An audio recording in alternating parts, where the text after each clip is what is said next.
You're listening to the Clutter Fairy Weekly, a weekly webcast and podcast brought to you by the Clutter Fairy in Houston, Texas. If you'd like to participate in one of our live webcasts, please visit cfhou.com/weekly.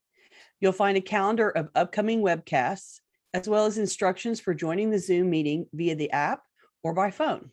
We'd love to see you. That URL again is cfhou.com/weekly. Now here's the weekly episode. Enjoy. Hi, Clutter Fairy fans. This is the Clutter Fairy Weekly for July 28th, 2026. I'm your co-host, Ed Gumnick, and I'm speaking with Gayle Goddard, certified professional organizer and owner of the Clutter Fairy in Houston, Texas. Hi, everybody. Clutter Fairy Weekly is the webcast and podcast that digs deep into the clutter that piles up between you and the life that you want to be living. We explore the habits and behaviors that lead to clutter, and we suggest strategies to slow the accumulation, reduce the collections, and comfortably manage the stuff we decide to keep. If you're new to our Zoom meeting, we want to let you know that you can share your comments and questions via the chat, and I'll try to make sure Gayle addresses them before we move on to another topic. You can also use the raise hand feature if you'd like to ask a question or make a comment yourself via audio or video. And we are streaming the webcast live on Facebook, so you can also share questions and comments there, and I'll relay them to Gayle. We're going to start by recapping last week's weekly tittle, which was called Mindfully Choosing Alternatives to Shopping. The assignment was to explore the disparity between how much you shop and how much you actually need. Let's hear from our participants in Zoom and on Facebook who explored our shopping alternatives tittle this week. Please let us know in the comments. Frequent contributor Roz shared a couple of helpful suggestions that we probably ought to have included in our list of alternatives to retail therapy. She shared this in a comment on last week's YouTube video. Roz writes, FYI, if one has a real shopping problem, Debtors Anonymous exists.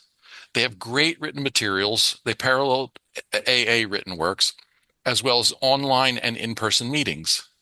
To help in controlling credit card debt, look at how much you have paid in interest over the years. Yeah, sometimes we make light of shopping as retail therapy, but it's important to acknowledge that shopping addiction is a real phenomenon that mental health professionals call compulsive buying disorder, which may affect as much as 5 to 8% of people worldwide. If your shopping habit has landed you in a pile of debt, check out Debtors Anonymous. And Roz is right to call attention to credit card interest too. When you get your credit card statement, it's tempting to just pay the minimum payment and stash the bill, but you should take a look at the section that tells you how much interest you'll pay over the coming decades if you only make the minimum payment. It's good to have some financial awareness of the impact of your shopping and how it continues to chew away at your resources as time goes by on the back end. So, there's nothing that'll splash cold water on your need to buy something, but the thought of interest for the next 10 years after you buy it. So, well, she was good to remind us of that stuff.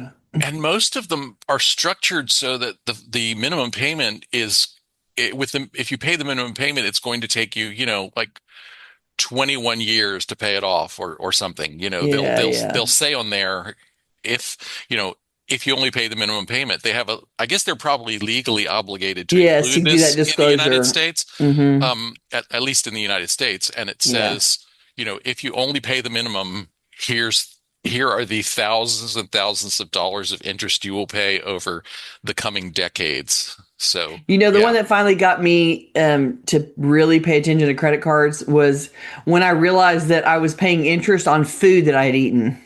Like when I would go to restaurants and charge a meal, and then I was like, oh man, I'm going to pay interest for 3 years on that food that lasted in my system for 12 hours and is now gone. Like that to me was like the straw that broke the camel's back for me about financial awareness. Or interest on the parking space that your car was in for 15 minutes. Right. Yeah, all of that.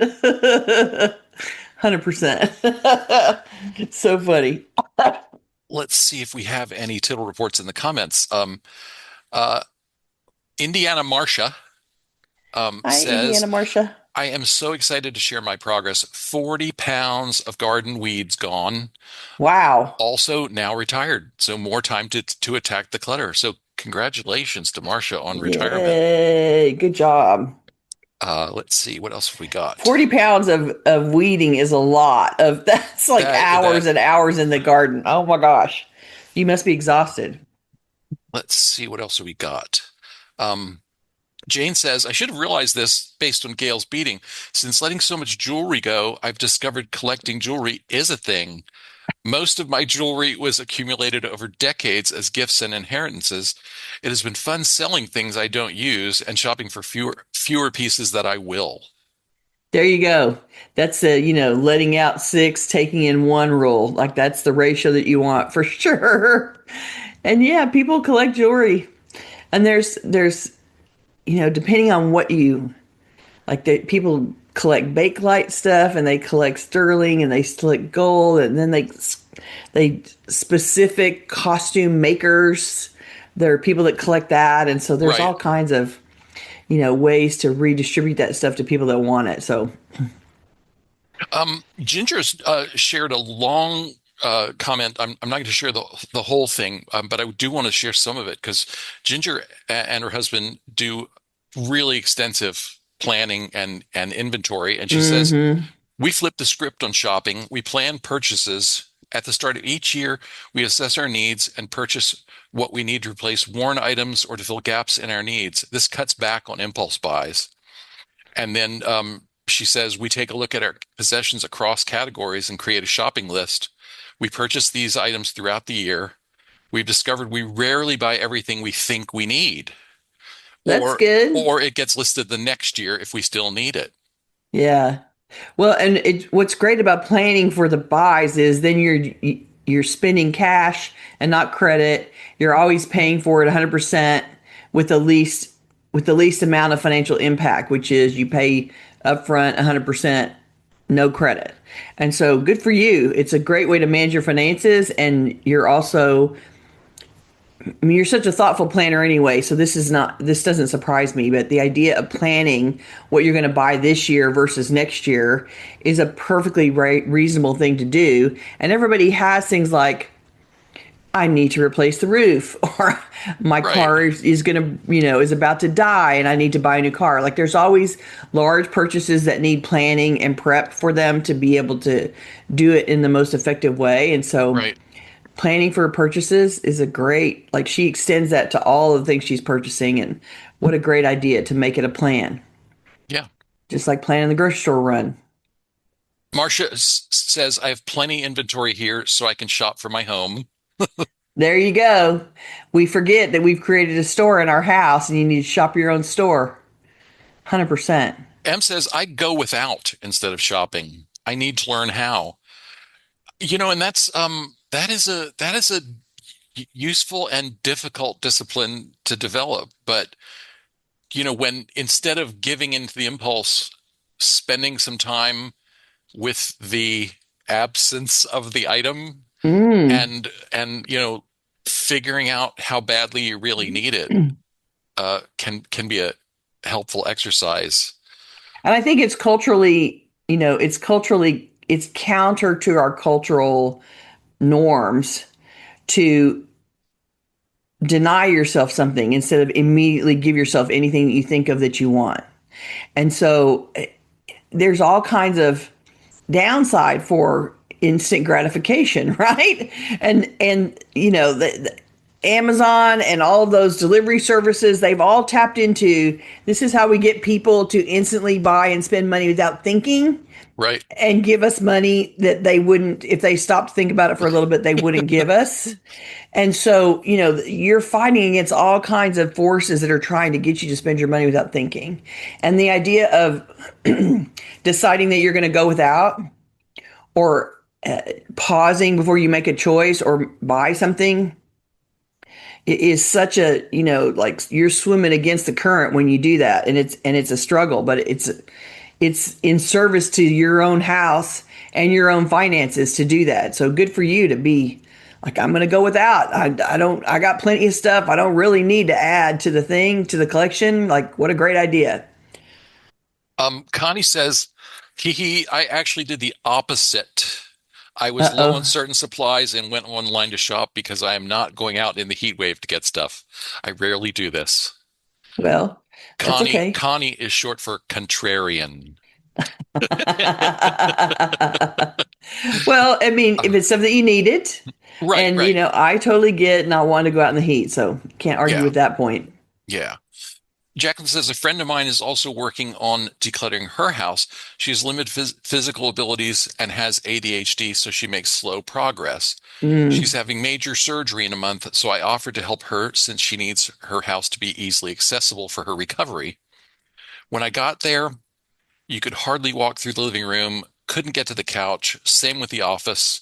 There were boxes and bins everywhere, and nothing had a place to go. I planned to help for one day, and she begged me to come back for a second day since we got so much done. After 2 marathon days of hard work, we made a mountain of trash. We shredded papers in the office. We threw out bags of expired beauty products. We broke down cardboard boxes. They're having a yard sale on Saturday, so we filled several large boxes with items to sell.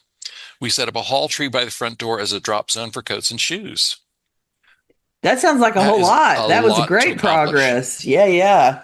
I mean, and I would just encourage her to concentrate on pathways for her to function after her surgery. So Right. she's going to need to be able to easily get in and out of the bed, get to the bathroom, get to food And if all somebody's not going to be bringing food to her. And so, well, and all with whatever assistive devices she might, yeah, she's got to she have. hasn't So, mentioned whether she's going to be, on crutches or use a walker or a chair.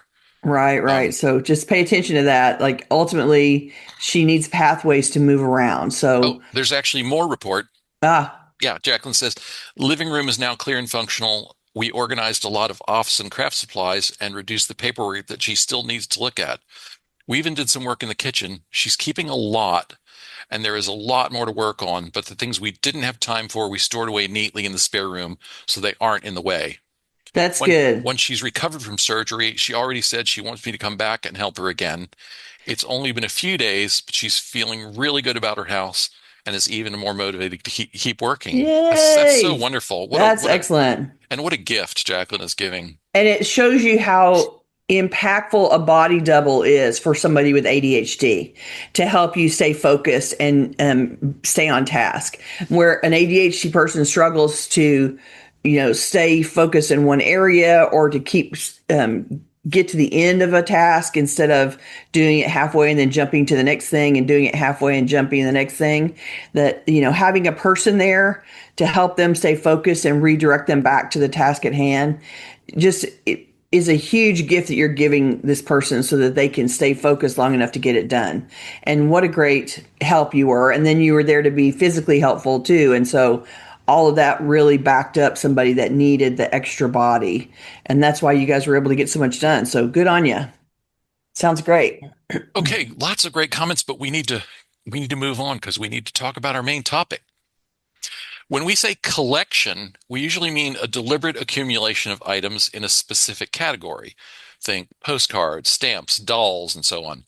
But sometimes we end up with a collection completely by accident, such as 50 pairs of shoes we don't wear, a cabinet full of coffee mugs, or enough gift wrap to cover Manhattan. I'm thinking of your mom. Today we're going to identify common sources of accidental collections and suggest strategies for getting them under control. If you've been following this channel for more than a minute, you know that my intentional collection is my beads. I have 35 years and an embarrassing amount of money sunk into all kinds of beads for my beading hobby. I have space allocated to it and organization systems supporting it, and it's a thing in my house. If you walked in here, you'd see it right away. Once someone walked into my living room where half the space is allocated to my beading table and some of the supplies, and he was aghast to see that set up in my living room. He found it ridiculous and couldn't believe I set it up that way. But it is a part of who I am, and I like it that way. I tell you this to say that each of us has intentional collections that reflect something about us in our spaces. Books on golf, lots of cookware, baseball cards, or Swarovski crystal goblets. But today we're talking about unintentional collections, the collections that happen by accident. Okay, so the collections that happen by accident, and one day we turn around and we have a big collection of something that we never intended to accumulate, eating up tons of space in our homes. Sometimes these happen because we get behind on managing something. Think about the collection of Amazon boxes waiting to be processed for recycling in your garage or your living room right now. Your intention is to break these down and put them out for recycling. But it turns out that you receive boxes way faster than you break them down to recycle. And they back up in the living room forever because you never handle them as fast as you get them. Or maybe you collect empty toilet paper rolls next to the toilet with the intent that you'll recycle them. But they never quite make it to the Mhm. recycling and they build up as a tower next to the toilet instead. You have no idea how common that is. That's funny. I see that in so many clients' homes, and for some reason, that it's a big pet peeve of mine. That when there's I go to the bathroom and there's a little collection of toilet paper rolls, and I'm like, why are these sitting here? This is just trash sitting in the toilet. And I always come out with a handful of toilet rolls that I'm taking to the recycle bin, and the clients always look at me like I'm crazy. Sometimes accidental collections happen because you create a process to handle something that doesn't roll out like you imagine it will. Think about the collection of plastic grocery bags that get stuffed into a bag or into a cabinet, saving them for when you need one, or because you use these kinds of bags for cat litter. Except you bring in plastic bags at a rate that's 10 times over the rate you use them again. So the collection in the drawer just keeps getting bigger and bigger over time. You can't possibly use them again at the same speed as you add to the collection. So the theory of saving plastic bags to use again breaks down pretty quickly as a process. Again, see that in clients all the time. There's always some squirrel hole where people stuff plastic bags and they collapse pretty small. And so they can just keep stuffing, and it's always growing because it's never getting used as fast as they stuff. Sometimes you have a creative idea or a DIY project or a new interest that pops up in your mind. Most of us declare that the next step of the idea project is to be buying stuff to do that project. Then the stuff we buy sits there waiting for us to move from our idea into action. Most of the time, there's a significant time delay between the idea and idea shopping and the idea execution. Creating a collection of stuff for the project that's waiting on your action to start, and it's always parked somewhere in the house. Right now, I have a box in my living room that is a litter box cabinet that needs to be built. So it made it out of my car into my living room, and it's been sitting there for a week. So, it's starting to annoy me, and I'm sure I'm going to unpack it this weekend. But that's the kind of stuff, like step one of the project was to get the object. Step two is I have to sit down and build it. And that hasn't come to the top of the list yet. So I have this random stupid box in my living room that annoys me every time I sit down on the couch. These examples show you how a system that you develop to handle something doesn't reflect the actual volume of the stuff that you receive or the actual volume of stuff that gets processed on the outbound leg of the system. The systems create an accidental collection instead of successfully processing the stuff as you wanted to process it. Of course, Ed declared this a perfect topic to survey our audience on, and you jumped in, as always, with great tales of accidental collection. So let's review those now. Our first question we asked our audience was to complete the following sentence. If an anthropologist from the future could observe the state of my house today, they would be convinced that I collected blank. Martha says they would be convinced that I collected deferred decisions. That answer jumped out at me immediately and made me laugh out loud right away. Like, what a perfect description. They think that we have just been collecting deferred decisions. And all I can say to that is, indeed, that is what they would think. Well, and deferred decisions are at the heart of most. I won't go out on the limb and say all, but certainly most accidental collections, don't you A think? lot. Yes, absolutely. 100%. Um, a viewer who decided to use the name Anne Onimus. I mean, it's anonymous, but I'm not sure how Right? you'd actually pronounce that. It's O with an apostrophe. So Anne, we'll just say Anne Onimus says paper bags and plastic storage containers and cans of food.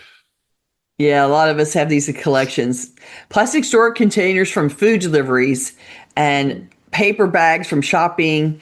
And it's hard to waste a good bag. So I totally get I have collections of bags and I keep more than most people because I use them with clients to release donations. So I take them to people's clients' homes and then I use them, fill them up, and we make donations that way. But yeah, there's something about when we empty the pasta sauce out and we have the perfectly good glass jar and it feels like we shouldn't just throw it away. It feels like we should be doing something with it because it still works as a jar. And so we end up with a lot of plastic containers that had food that came to the grocery store and it's still a good plastic container and we keep those. And you cannot possibly, unless you're running a food business, you cannot possibly use the plastic containers as fast as you get them. And so this is another one where we get hung up on our sense of this container is still useful, it's still in good shape, it's still perfectly viable, and therefore throwing it out as a waste. And so then we back them up in our house. It's like, yeah, you got to recycle that stuff. You can't add to your collection because I know you already have way more in your house right now than you could ever possibly use. And it's one of the big things that I take out of kitchens a lot when it's time to declutter. It's like, okay, you have to face the fact that you have 50 jars in your cabinet right now, and you're not manufacturing anything to put in those 50 jars. So keeping 50 jars is a ridiculous use of your space, and we need to fix that. It happens a lot. Let's see. Anne says chairs. We have a lot. That's an accidental collection for sure. But maybe if you host a lot of large dinners, then having those chairs makes Right, sense. right. Got a big enough family, you need a lot of chairs. There you go. Um, Ellen said random notebooks, notepads, old bills, and scraps of paper. And paper in various forms was found in a lot of people's A lot of the comments. descriptions of their accidental collections. Absolutely. I think future anthropologists could come away with the impression that our society was obsessed with paper. And maybe we are. Or maybe they would think that we are fanatical record keepers. But in reality, we're collecting deferred decisions instead. We're keeping the paper as a collection instead of deciding with intention what we really need to keep. And that is the biggest accidental collection that we all build because we don't want to make the choices around the paper. We don't feel comfortable with it. We don't feel like we know enough about something to decide whether it's okay to let it go or not. Or we're just used to paper and we can't imagine not keeping it. And so it is an accidental collection that now we really have so many alternatives to having a paper collection. And so it's really something that we don't have to keep in the same volume that we used to. And it is definitely something that we could filter through and get rid of and not leave the impression that our whole life was about the paper we saved. I want to mention one that we didn't pull out, but I know you can talk about this one without a lot of preparation, and this one is from Kathy, Noreen, Lee's, and probably several others. Unfinished craft projects. Right? It depends on how ADHD of a crafter you are, but some people find jumping from craft to craft how they like to execute projects. Like Right. they like to work on this one for an hour and then they want to jump, and the next time they craft, they want to do a different project. And so if you run several projects simultaneously, you're likely to have a much bigger collection of UFOs than you have time to sit and craft. So that doesn't surprise me. A lot of my friends are like that. They really like working on more than one thing at the same time to keep their interest up. And so Right. I'm, Well, and also there's the matter of the difficulty level. yes, Like if I'm doing a drawing that requires a whole lot of interpolation and interpretation where like I'm using an old photo and there's damage and I have to sort of guess, that's tough. That's really hard. And but if I'm using like a rough paper and soft media, I can go faster and it's more fun and more playful. And so, Right. some days you're in the mood for that and some days you're in the mood for that. I get, I think the thing we need to talk about though is, what is your threshold? Where does it, how long does something have to sit un, you know, with receiving no attention before it is part of that accidental collection of UFOs? Right. And when does it become, I had this creative idea and I've been working on it, but I'm not enjoying it or I'm not This is liking the never going to process happen. and I'm Yeah. never going to finish this UFO and it needs to be retired, right? Like it needs to go. And so, yeah, there is a crafter's edition of accidental collections that is totally built around what projects did I start and not finish, and am I ever going to finish them or not? And so, yeah, we have our own special section of accidental collections for Um, sure. let's talk about one more. M says an anthropologist would find everything that might possibly be needed for any crisis or event. He would wonder how many people lived in this small space to need so much stuff, and how long we expected to live without contact with the rest of society. This was so great. How long did we expect to live without contact with the rest of society? It's really funny to think of how someone would view our piles of stuff without any context and wonder what purposes the collections had. They would likely see the collections as intentional since they took up valuable living space. And imagine someone trying to figure out why the boxes piled in the garage were needed and necessary to the household. Like, what was the point of that tower of 50 empty boxes in the garage? It looked so purposeful. I wonder what they were doing. You know, I think about that. Like, yeah, it'd be I hard also to want to explain it. mention one that Ginger Ginger's response. She said plastic pill bottles, empty, label free. I've saved them for years. They're stashed in grocery bags in my Monica closet. I need to set Monica free. I Yeah, just Monica needs to shed that collection. I just cannot throw them in the trash. But Ginger has set the intention. She says, my intention is to clean them to remove any powdery residue and mail them in batches to Matthew 25 Ministries. That's a place that will get them to where they can be used again. Mm-hmm. And you might consider that you could put a bunch of them in the top rack of the dishwasher and just do a whole load of them in the dishwasher. Oh, hadn't thought of that. That's great. They may or may not melt. You'll have to try, but that's why you put them in the top one instead of the bottom. It's not as hot up on that level somehow. And so give it a shot and see if they survive. Okay, let's move on. The second question on our survey was we asked our audience to describe an accidental collection that you or someone in your household has assembled, or one that you've noticed in someone else's home. And going back to Ginger, who says plastic cat litter containers. I have a stack accumulating on a porch, out of sight, out of mind. I'll rinse them out, and drop them at our recycling center. I used to make regular recycling drops and got out of the habit. We don't have recycling pickup where I live. There, the process broke down because you don't have curbside pickup and you have to take them somewhere. Once you're out of the habit of making the special trip, then saving the containers to rinse them out becomes a moot point, really.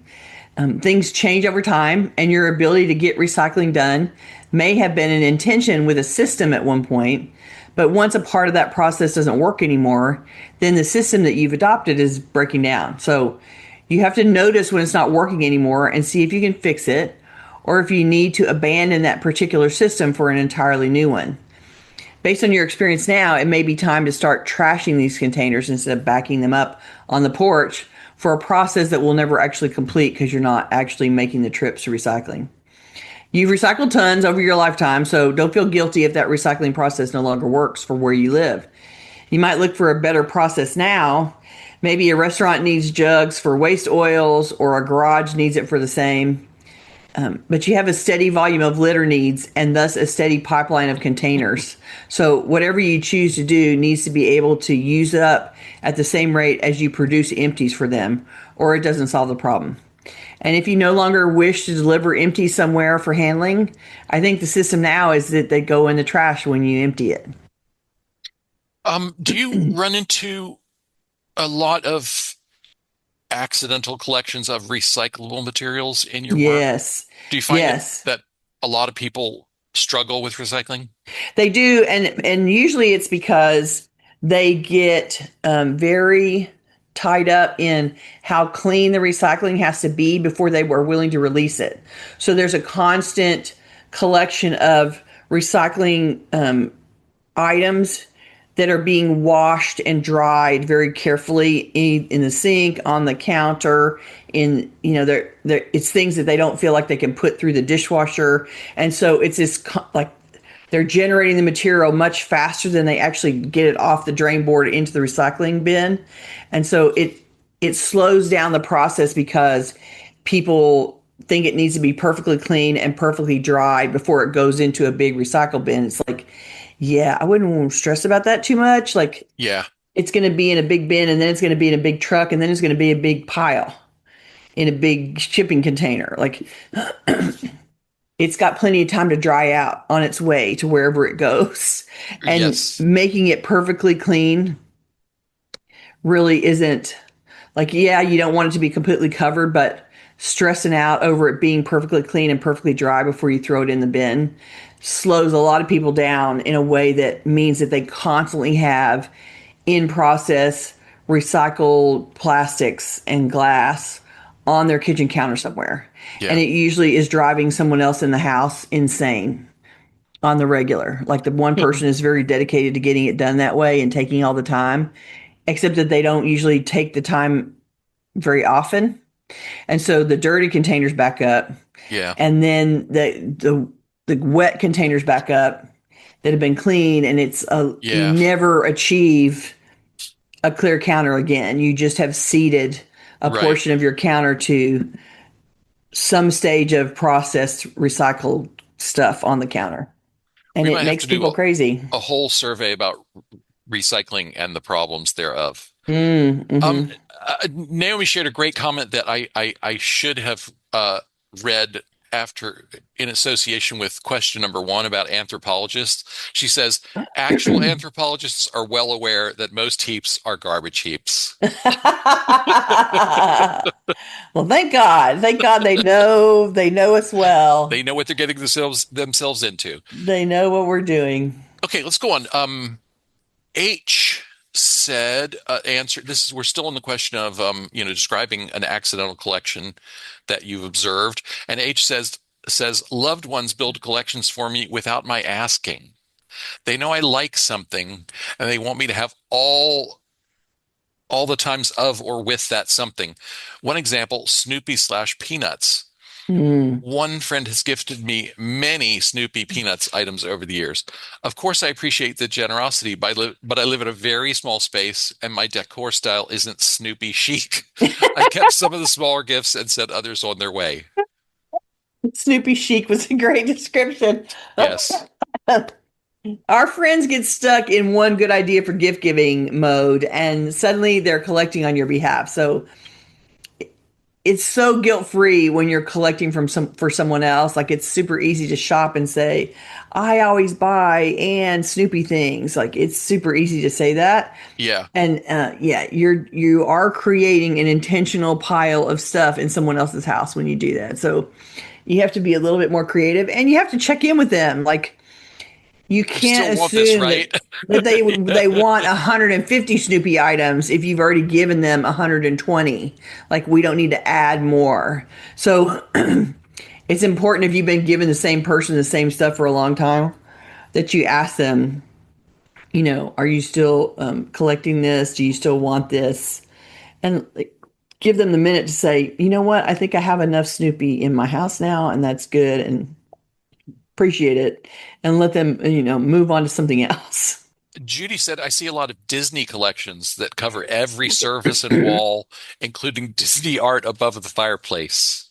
Oh yeah, Ooh, I've seen that's a few that in dedicated. my lifetime. Hmm. People that get like really into the characters and the animation part of the process, and they end Right. up with animation cells from Right, Disney right, right. films and that kind of stuff. Yeah, yeah, all the collectible cartoons, and yeah, Disney knows how to make money. They Yeah. make all the figurines and all the little stuff to sell. And if you get caught in that whirlwind, you may be drowning. Nancy says small, colorful objects that are often gifts from others. I don't need or use them, but feel compelled to keep them out of guilt. That's an old story. Yeah, gifts provide their own emotional guilt as part of the package, and so they can spawn unintentional collections out of guilt. I just saw an episode of Downton Abbey on Sunday, and during a fight scene, a large vase gets knocked over and shattered, and someone apologizes for breaking the vase, and the Dowager Countess, played by Maggie Smith, tells them, "A frightful aunt gave me that vase 50 years ago, and I've hated it all this time. You did me a great favor by breaking it." And I thought, oh man, 50 years with a vase you hate, that's a long time. That's dedication. And I hope you don't keep things because they were a gift and hate them for 50 years. I really don't. And I think you can decide sooner than that to release things that don't make you happy. Don't let guilt build up an unintentional collection of gifts that you don't actually enjoy owning. You do not have to share space with things that someone is trying to give you as a gift, but that you don't actually like very much. And, consider that it's lived in your house for some amount of time, and that means that you've given it the appropriate amount of time. Ed and I had that conversation so early on about the cross stitch thing on the wall. Right, right. Yeah. And it was, this isn't you don't decorate with cross stitch art. The fact that you've hung it in your life for 20 years is probably good enough for that friend that you knew in college. Like, it's okay for you to retire that piece of art now. And I think that that's true for any kind of gift that you give in the house. If somebody gives it to you and you hang on to it for a little while, I think you've given it its due and its moment, and you can release it back into the universe for somebody else to play with. 100%. Okay, let's see. Selena said, shop list. She gave a list of things that ended with shopping receipts, which has just made me realize something important. Literally, the second I started replying now to this prompt and thinking about it, I've just paid off a loan on my tiny apartment, and while doing it, I wanted to plan my budget well. For nearly 2 years, month by month, I've been collecting and counting the total of all my shopping. I think I've proven myself I am good at saving money and not spending too much anyway on useless crap. So I guess I can just get rid of a stack of 4 months of unregistered slash uncalculated receipts that I recently didn't have money for. Thank you, Gail and Ed. I needed this survey. Isn't that a great result? I love that so much. You can stop collecting those receipts now. I'm sure others can relate. We all save those shopping receipts, particularly when we first buy things, in case you have to take it back, or so you can track your spending. Lots of people do budgeting work where they're tracking their spending, but it's easy to find those expenses now via your banking app online, and you don't necessarily need a separate tracking of those receipts. So make sure you're still saving receipts for a good reason currently, and not just out of an old habit. And as Selena has done, she's paid off the debt, the loan that she had, and so she was trying to budget while she was managing the servicing of that loan. But if the Right. loan's paid off, and she's, satisfied that she's not wildly spending out of control, then she can release that process and let those receipts go now and not save them in future, which is great. Good for you. Well, that reminds me too of someone we talked to in a meetup years ago. I think this was in a live meetup, was talking about I've been saving all my utility bills because I want to An put it all in. analysis, I want to do an analysis. And, she'd been saving for, 8 years or 5 years. Yeah, something. I don't yeah. know what An yeah, unreasonable amount. right, right. And that's sort of an unintentional, that's an accidental collection. And that was an idea of a project that she collected things for, but didn't go to execution. Right, She right. never actually went to the process of making this spreadsheet that she had the idea that she needed to have, and had a really interesting conversation around that. It's Okay, like, so yeah. for our third survey question, we asked our audience to complete the following statement. If I had sufficient space and resources, I would love to keep a collection of blank. And Sandra, Lise, Noreen, and Danetta want the same things: artwork or ceramics slash pottery and art pieces, or pottery or art gallery. It sounds like with the right resources, lots of you would love to be art collectors. And I agree with you on that. I'd love to have a lot of 3D artwork in my home if I had the space for it, but art can be expensive and it takes up a lot of room to display it well. You need some space for it, so it doesn't always work in the home. An adaptation to make it work in your house might be to collect really small artworks, small paintings, tiny sculptures. Lots of artists work in miniature, so it might not be your original idea, but it is one adapted to your home size and your available space and resources.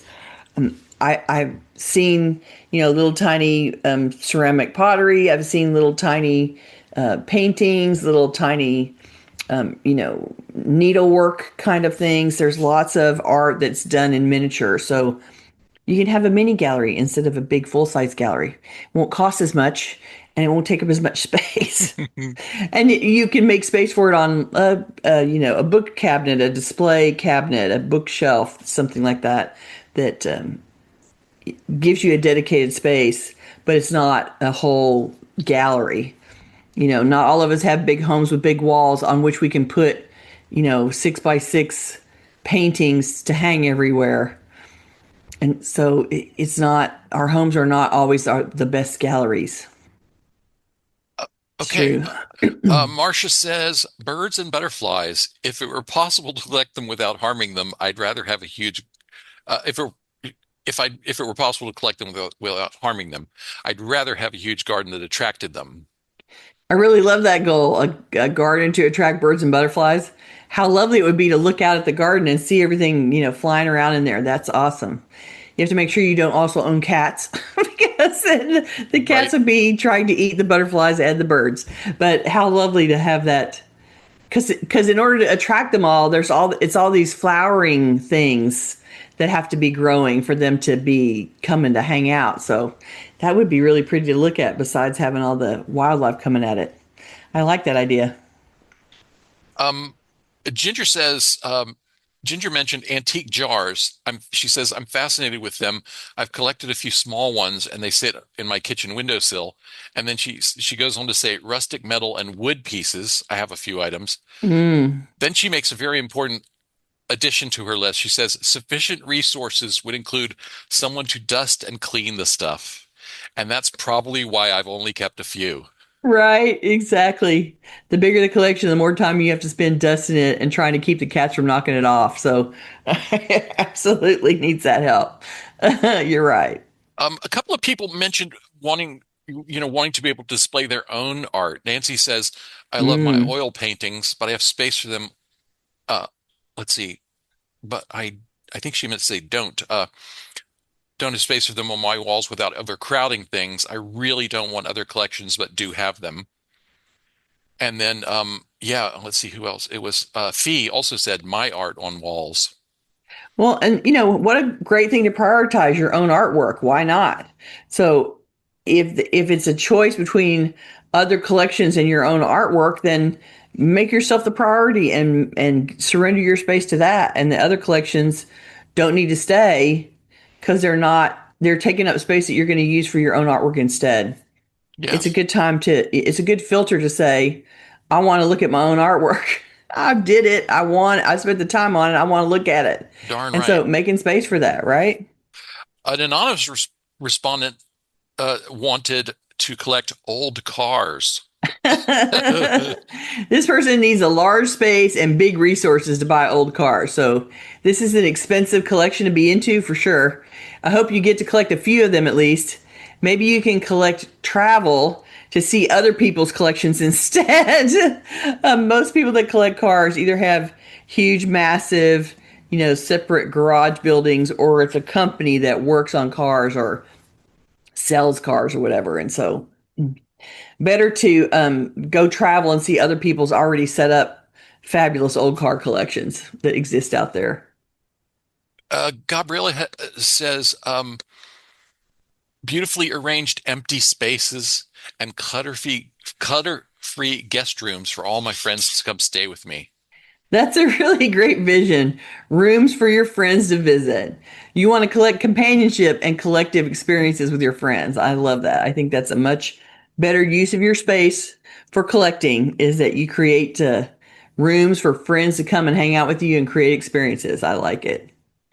Good Okay, idea, Gabriella. It's a good place to stop. I think that the final thought that I have about this is it's important to notice when accidental collections are growing in your space.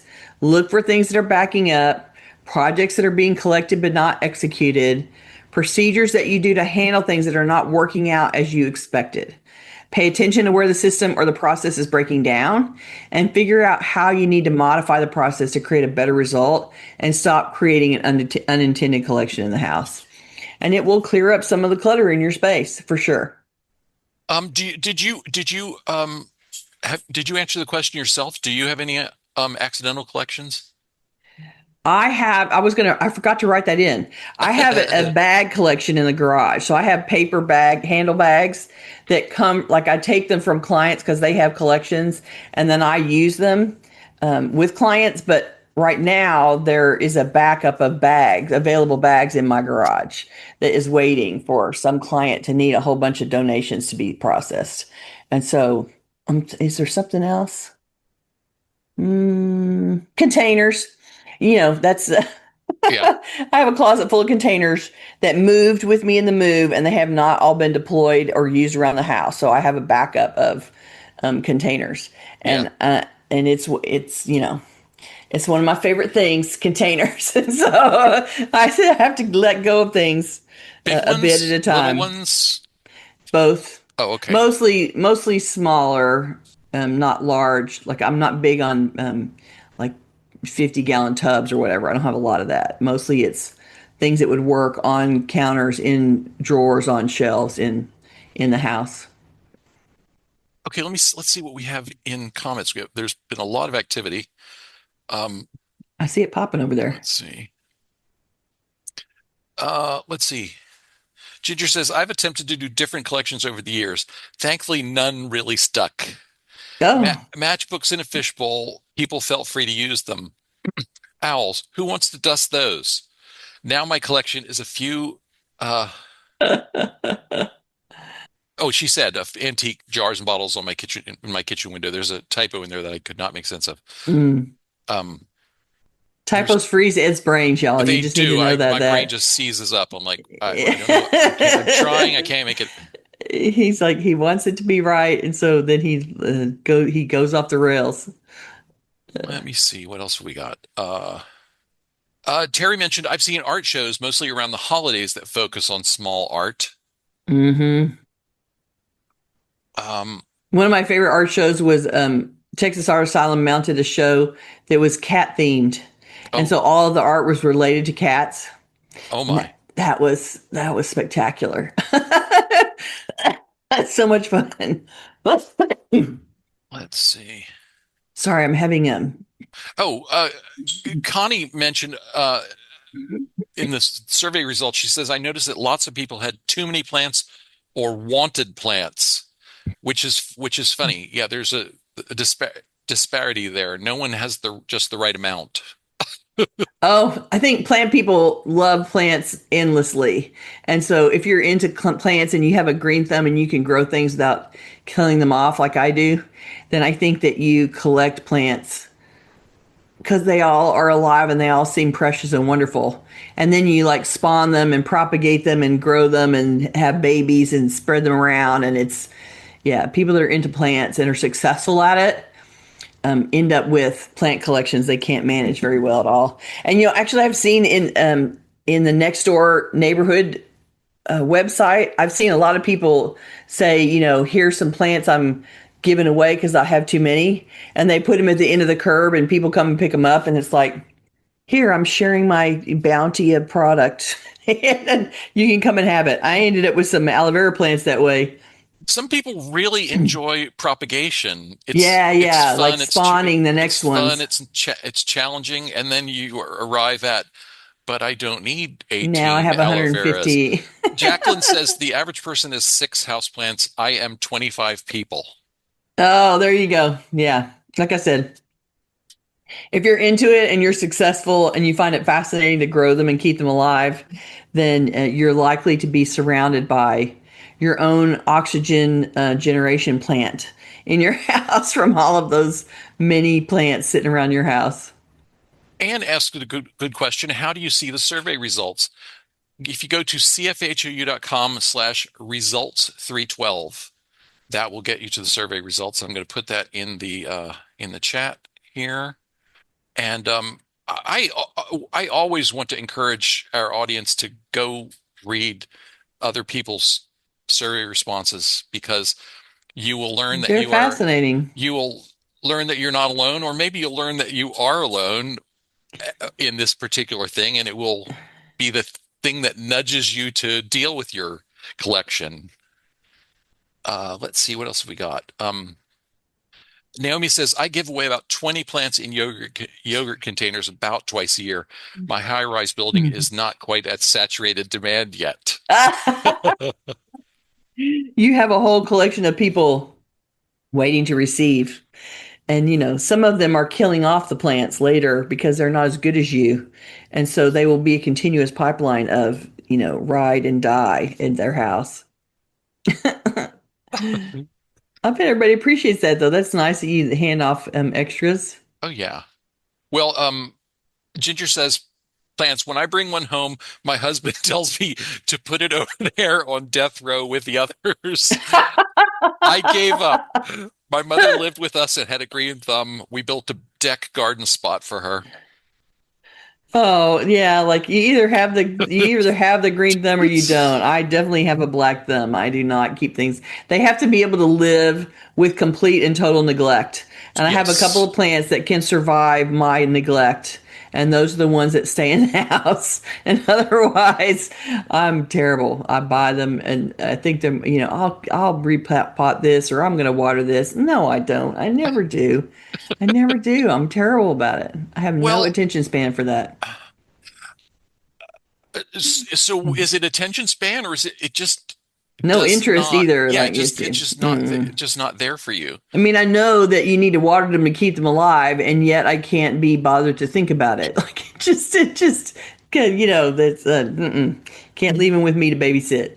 It strikes me that some of the people who, like Jacqueline with her 150 plants Mm, could maybe start a service where I know they have this for businesses, business like yeah. office buildings.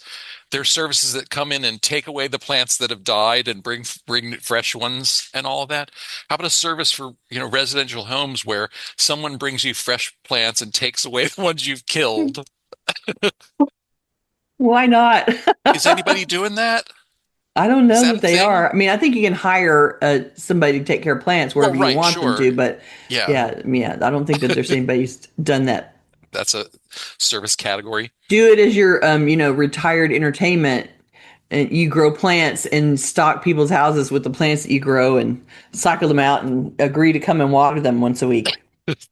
Okay, we are running out of time. I want to let everyone know that we'll be back next week at the usual time, Tuesday, August 4th at noon U.S. Central Time. And next week is going to be an Ask Us Anything episode. So we're going to dig into our mailbag and answer some of the questions. These may or may not be about decluttering and organizing. We get all kinds of interesting questions. True. So, Gail, why don't you give us the tittle? This week's title is The Unexamined Stash. This week's assignment is to identify, clarify, and manage an accidental collection. Search your home for any accidental collection that has sprung into being. This step might entail gathering related items from the various spaces where they've settled into one spot. Reflect on what habits or behaviors might be contributing to the growth of the collection. Is there a shift you could make or break the pattern of unwanted accumulation? Does the collection include things that you love, need, or use frequently? If not, consider letting the whole collection go. For any set of items that you've identified as containing items of value, review and thin the collection by removing junk, unneeded duplicates, or your least favorite elements. Assign a place or design a storage solution to contain the reduced collection to make it neat, accessible, and out of the way when not in use. Do your best with your accidental collection, and then come and tell us about it next week so we see how you fared when you were trying to corral it and make decisions about it, or retire it out of being. We'll love to hear about it. If you're watching this on YouTube, we'd love for you to join us live. To get notifications about upcoming events, we invite you to join the Meetup group by visiting cfhou.com/meetup. You can also follow us on Facebook by visiting cfhou.com/Facebook, or join our mailing list by visiting cfhou.com/subscribe. We love to hear from our audience, so please keep your questions, comments, and topic suggestions coming on YouTube, Facebook, or anywhere that you find us. You can always reach us through our website at clutterfairyhouston.com. And you know where the YouTube channel is if you're not watching it live, cfhou.com/YouTube, where we have over 400 videos now. So you can listen to us talk about all kinds of organizing things anytime. All right, you guys, thanks for coming. We are so happy to talk to you every week, and we will see you next time. Bye-bye. Bye.